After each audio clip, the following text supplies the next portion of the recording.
ഹീനം ദൂഷ്യതി സ ഹിന്ദു. ഹീനം ദൂഷ്യതി സ ഹിന്ദു.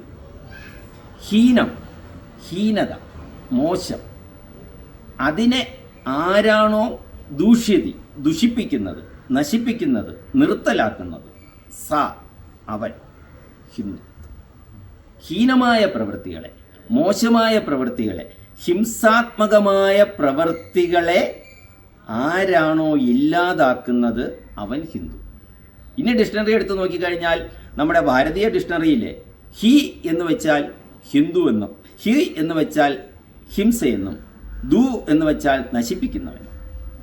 അപ്പോൾ ഹിംസയെ ഇല്ലാതാക്കുന്നവൻ എന്ന അർത്ഥത്തിൽ അവിടെ ഇതിൻ്റെ അർത്ഥം. പക്ഷേ ഇത് നമ്മളൊരു വിദേശ ഡിക്ഷണറിയിലാണ് പോകുന്നുവെങ്കിൽ, ഉദാഹരണമായിട്ട് ഉറുദു ഡിക്ഷണറിയോ അറബിക് ഡിക്ഷണറിയോ ഇംഗ്ലീഷ് അതിൽ ഹിന്ദുവിൻ്റെ അർത്ഥം കൊടുത്തിരിക്കുന്നത് ദാസ്യൻ എന്നാണ്, ഭൃത്യൻ എന്നാണ്.